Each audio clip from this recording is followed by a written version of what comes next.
훅 인터뷰. 모두를 위한, 모두를 향한, 모두의 궁금증 훅 인터뷰.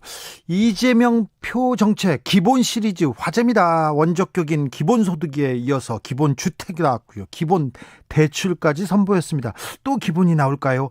해외 언론에서도 주목한다는데요. 이재명 표 기본 시리즈 물어보겠습니다. 이재명 경기도지사, 안녕하세요. 네, 이재명입니다.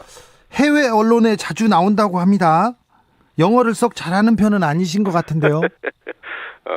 해외 기자들이 한국말로 물어보던데요. 아, 한국말로 물어봐요? 아, 그러셨구나. 지사님 요새 어떤 일로 바쁘십니까? 뭐 여러 가지 일들이 있죠. 도정이라고 하는 게 복합적이니까요. 네. 그 중에 제일 어쨌든 신경이 많이 쓰이고 손이 많이 가는 거는 역시 코로나 대응이라고 생각됩니다. 아, 그렇습니다. 네네. 개인적인 고민은 뭐가 있습니까? 뭐 개인적 고민 많지요. 네. 근데 뭐 다른 분들 고민 더 많은 분들이 많기 때문에 네. 구체적인 내용은 생략하도록 하겠습니다. 그래요. 이재명 지사가 지지율 2위 때는 사실은 네. 그렇게 큰 공격을 받지 않았는데 요새 1위에 오르고 나서는 계속해서 이게 이재명 때리기에 나선 것처럼 보입니다. 좀 부담스럽죠? 좀 힘드시죠? 뭐 거의 그렇지 않습니다. 전혀 아니라고는 할 수 없지만. 아, 괜찮습니까? 뭐 정치 현장이라고 하는 게 서로 뭐 지적도 하고 충고도 하고 자기 자랑도 하고 그래서 국민들의 선택을 받기 노력하는 거니까요. 네. 그분들 입장에서는 할 수 있는 일을 하는 거라고 생각합니다. 그래요? 자, 네네. 지지율 1위가 부담스럽다. 2위가 편했다. 그런 생각 안 하세요? 뭐 그 제가 선택할 수 없는 일이니까요. 네. 그건 결국 국민들께서 판단하시는 거고. 네. 그런 생각 자체가 사실 한가한 생각이죠. 알겠습니다. 그냥 있는 사실들을 받아들이고 네. 또 그 속에서 최선을 다하면 되는 것 아닌가 싶습니다. 어제 여의도에서 정책 협의회에 여섰다고 합니다. 의원들 그리고 사람들이 그렇게 많이 왔다는데요. 뭐 제가 생각한 것보다 좀 많이 오신 것 같긴 합니다. 요즘 행사나 무슨 그 학회 열고 그러면 많이 오죠. 경기도 이제 현안에 관한 것이고 또 경기도 안에 뭐 기본주택 문제나 네. 이런 것들은 의원님들의 관심도 많으셔서 예. 뭐 많이 오시기도 하고요. 또 한편으로는 뭐 직접 뵙기가 어려운데 어제 같은 경우는 이번 전반기 특별조정교부금 관련 사업 제안들을 좀 많이 해주셨어요. 어제 제가 한 보따리 안고 왔습니다. 아, 그렇습니다. 의원들께서도 저한테 네. 도전과 관련해서 이렇게 제안 주시거나 네. 뭐 이런 것들이 좀 많습니다. 기본 시리즈 나옵니다. 이재명 표. 기본 주택은 뭡니까? 아주 간단하게 설명드리면 예. 우리가 이제 수돗물도 뭐 생수 사 먹는 분도 계시지만 최소한 수돗물은 다 공급하지 않습니까? 예. 그런 것처럼 주택도 사람이 사는데 꼭 필요한 거니까 네. 공공주택을 충분히 공급해서 뭐 굳이 새 집 좋은 집 뭐 개인적으로 사서 사시겠다면 그건 선택하는 것이지만 최저한의 주거는 공공에서 보장해주자 네. 라는 차원에서 경기도 안에서 지금 3기 신도시를 포함해서 대량으로 신규 주택을 공공택지 개발을 해서 공급을 하니까 예. 이걸 로또 분양을 하도록 방치하지 말고 예. 적정한 가격으로 임대료를 받고 평생 살 수 있도록 중산층도 입주할 수 있는 그런 기본주택을 주택을 만들자. 공급하거나 예. 아니면 뭐 분양은 하되 땅은 분양하지 말고 네. 건축물만 분양을 해서 투기가 불가능하게 하는 게 좋지 않겠냐. 그래서 기본주택이라고 하는 장기 공공임대형 또는 주택, 토지 임대부, 주택 분양형 이런 주택을 원하면 예. 집 없는 사람이기만 하면 역세권 같은 좋은 자리에 중산층도 분양받을 수 있게 해주자, 예. 살 수 있게 해주자, 뭐 그런 겁니다. 투기를 막자. 3기 신도시 예정지 그리고 경기도 지역에 이런 기본주택을 지어야 되는데 그런데요. 경기도에서 네. 지금 땅 투기가 지금 일어나고 있습니다. LH 직원들이 땅 투기하는 거 아닙니까? 그렇습니다. 이거 공무원들이 땅 투기하는 거 이건 더 엄벌에 쳐야 될 거 아닙니까? 지금 제가 참 좀 전에 또 입장을 하나 내긴 했는데 네. 토지공사, LH공사 직원들이 뭐 공사 직원들은 투자의 자유도 없냐 뭐 이렇게 얘기했다는 보도를 봤습니다. 네. 그런데 사실 그거는 부도덕한 게 아니고요. 예. 징역 7년까지 처할 수 있는 중범죄 행위입니다. 네. 국민이 위임한 권한을 행사해서 공공의 질서를 유지하고 모두가 더 잘 살 수 있는 길을 만들라고 권한을 부여하고 월급 주었더니 네. 그 권한을 자기 사익을 추구하는 도구로 쓰면 되겠습니까? 예. 이게 역사적으로 보면 공무원들이 질서 유지, 공정성을 유지하는 게 핵심 책무인데 네. 이걸 어기고 이제 그 기득권자들한테 부안해동해가지고 예. 부정부패하고 부정 저지르고 이러면 나라가 망했어요. 네. 그래서 이 LH 사건은 단순히 그냥 일부 공무원들의 일탈이라고 볼 게 아니고 네. 저는 뭐 징계는 또 당연하지만 직도 박탈해야 되겠지만 형사처벌을 엄중하게 해서 정말로 다시는 국민이 부여한 권한으로 자기 사익을 추구하고 국민들 정말 소외감 느끼고 좌절감 느끼게 하는 거 다시는 못하게 해야 된다고 생각합니다. 경기도 저희 경기도도 지금 조사 중이에요. 다시 조사 중입니까? 혹시 우리 또 있나 싶어서 땅 투기. 조사를 해보고. 자, 자기 그 직을 가지고 땅 투기한 사람이 있으면 어떻게 하실 거예요? 당연히 직위 해제하고 당연히 파면 조치하고 형사처벌도 엄중하게 해서 다시는 못하게 해야죠. 네. 경기도에선 지금 그 기본소득, 재난 기본소득 10만 원씩 주고 있지요? 네네. 어떻게 되고 있습니까, 지금? 지금 이제 한 달 조금 지났는데 네. 80% 넘게 이제 수령하셨고요. 한 1조 원 넘게 예. 지불이 됐습니다. 한 20%는 현장 지급을 하고 있고요. 예. 제일 좋아하시는 분들은 예. 동네 골목의 소상공인들이세요. 네. 근데 주민들은 이제 내신 세금을 받아서 모두가 어려울 때니까 좀 도움이 됐다고 하셔서 다들 좋아하시고요. 예. 또 이게 소상공인에게 사용돼서 그들을 돕는 효과도 있으니까 네. 자부심도 생기고 연대의식도 생기고 소상공인들은 매출이 늘어나니까 또 필요한 생산도 유통도 늘어나서 전체 경제가 좋아지니까 만족도가 아주 높은 것 같습니다. 그렇습니까? 제4차 재난지원금 규모와 대상이 정해졌는데요. 지사님은 어떻게 네. 보고 계십니까? 며칠 전에 저한테 메일이 하나 왔는데 네. 자기가 폐업하려고 그러다가 네. 이 경기도 재난기본소득 10만 원 때문에 다시 좀 괜찮아져서 지금 버티고 있다 이런 걸 받은 일이 있어요. 예. 사실 우리가 한정된 재원을 지출하면 복지 효과도 있고 더군다나 경제 효과도 있게 복합 효과를 내게 하면 좋지 않습니까? 네. 그래서 이번에 우리 이낙연 대표님께서도 국가의 명령으로 영업을 못한 경우는 보상을 하고 예.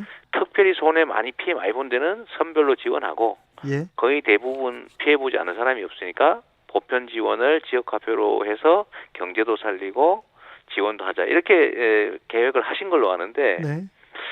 보편 지원이 이번에 제외되고 나중에 하는 걸로 된 것 같습니다. 네. 좀 그 점은 아쉽긴 한데요. 네. 뭐 당이 또 당정이 결정했으니까 저도 당원이라는 사람으로서 좀 따르긴 해야 될 테고 네. 다만 좀 안타깝네요. 그렇습니까? 안타깝습니까? 따르지만 안타깝다. 일부라도 보편 지원을 했으면 좋았을 텐데. 그러니까요. 네네. 지사님께서 보편 지원 그리고 기본소득 계속 얘기합니다. 그런데 기본소득 얘기할 때마다 여러 정치인들이 견제구를 심하게 던지는데요. 어떻게 보셨어요? 홍준표 의원께서 왜 이렇게 이재명 지사한테 이렇게 견제하시죠? 뭐 국민들 관심 받고 싶으신가 잘 모르겠는데요. 네. 뭐 저한테도 뭐 전혀 원인이 없다고 할 수 없으니까 그냥 뭐 충정에 의한 충고다 이렇게 생각하고요. 네.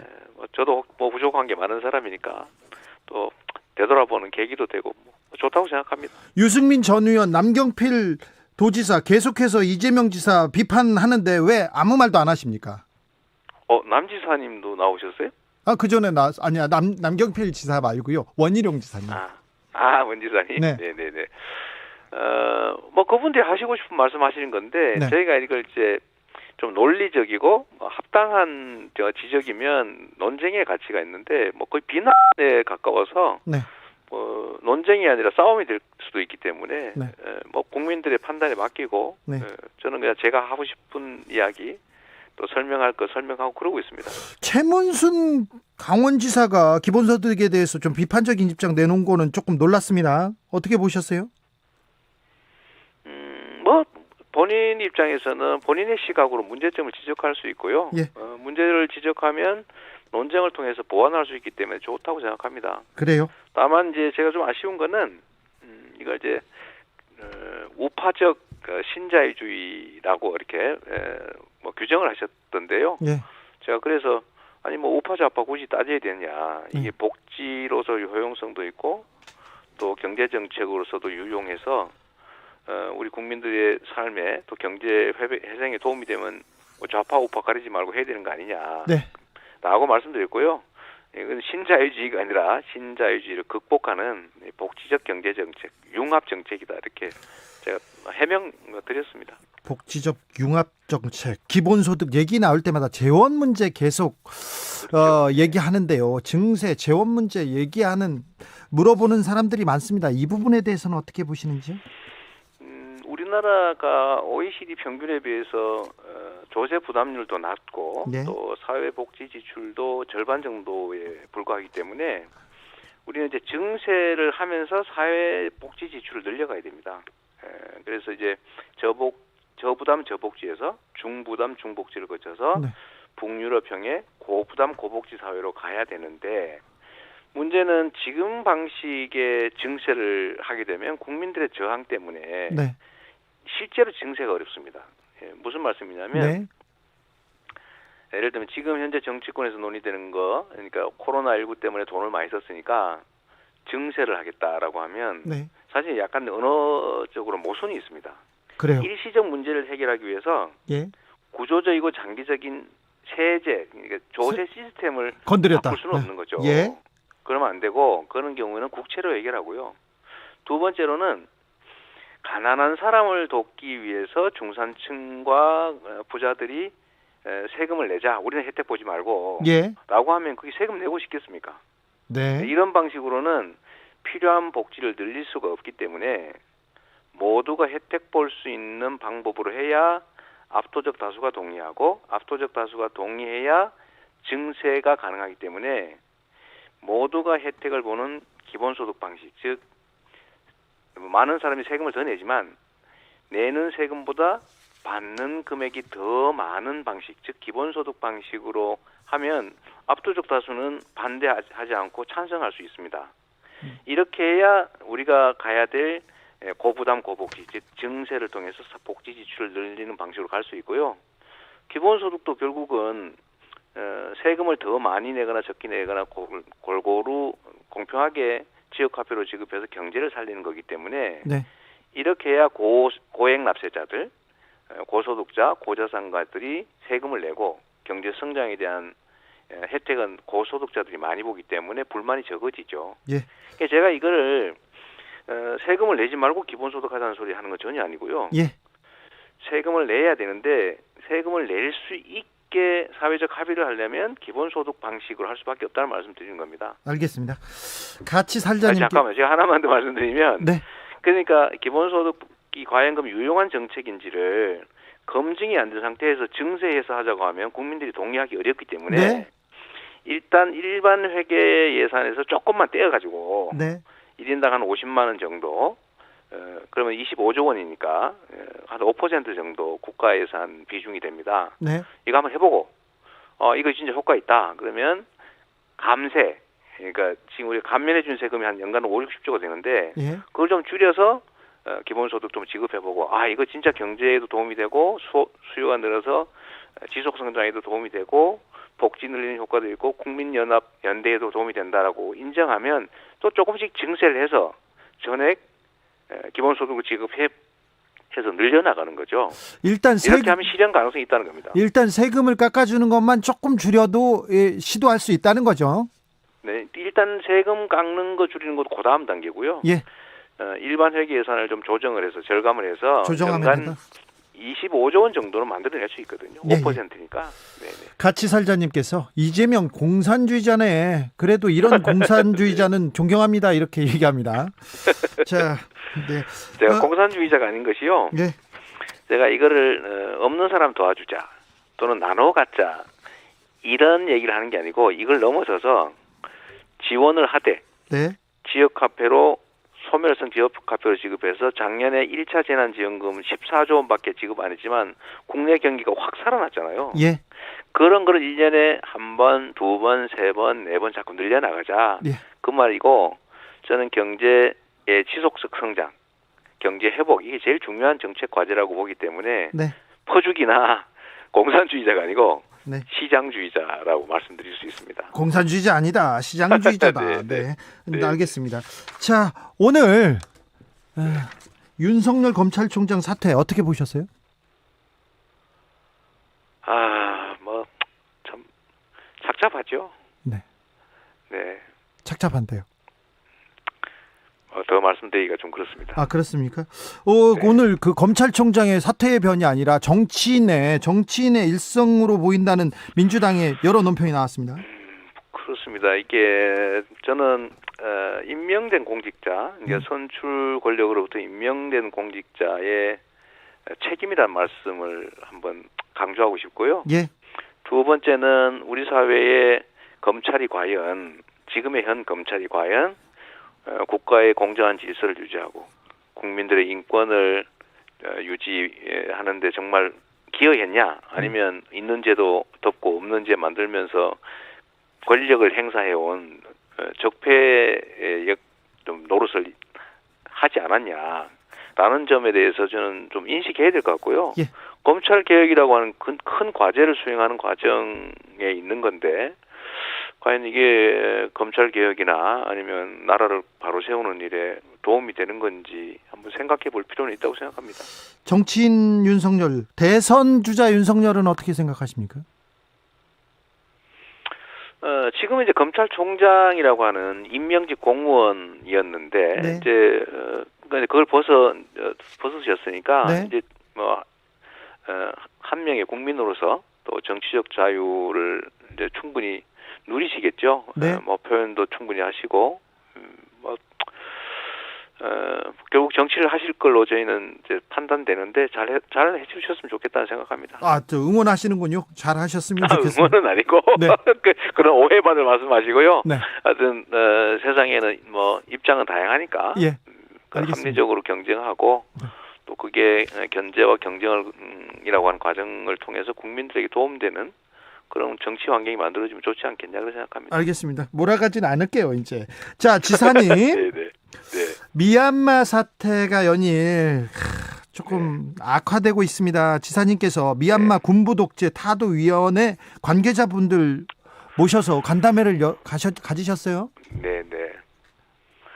제가 이제 미얀마 상황을 이제 멀리서 이렇게 보고 있으니까 네.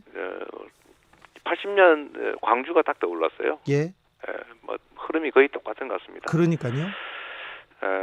그래서 거기서 또 살상이 벌어지고 있고 예.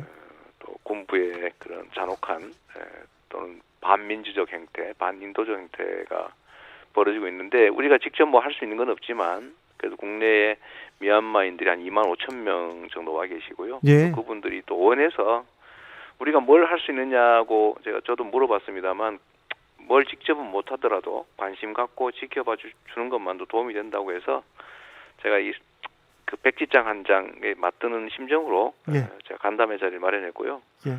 어쨌든 미얀마가 빨리 민주적인 체제가 복귀되고 또 그런 살상 행위들이 또 좀 중단되고 다시는 그런 정말 주권자가 준 총으로 살상하는 그런 일은 다시는 없었으면 좋겠다는 생각합니다. 1980년 광주의 봄이 있을 때, 광주 민주화 운동이 있을 때 이재명은 어디에 있었습니까?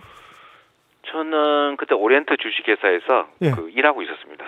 그런데 일하고 있으면서 예? 노동자였는데 그 광주 민주화 운동이 이재명의 삶에 큰 좌표를 던져주기도 했지 않습니까? 그 얘기를 하셨지 않습니까? 제가 80년부터 81년까지는 이 광주의 폭도들이 북한군하고 이렇게 같이 이렇게 몰려다니면서 네. 폭동을 일으켰다고 제가 알고 있었어요. 제 입으로 광주 시민들을 비난했는데 제가 대학 가서 보니까 그게 전혀 아닌 거예요. 예. 완전 반대여서 제가 2차 가해에 가세했다는 생각이 들어서 너무 죄책감이 많이 들었습니다.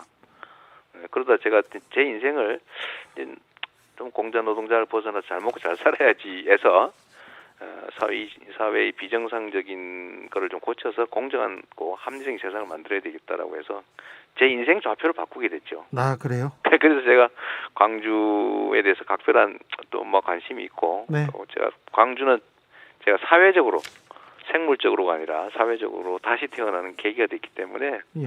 제가 광주를 사회적 어머니라고 부르는데 제가 미얀마를 이번 보니까 딱 광주 민주화 운동 상황 또 광주 쿠데타 군사 쿠데타 상황이 딱 그대로 또 오버랩돼서 제가 네, 똑같이 만나서 보여요.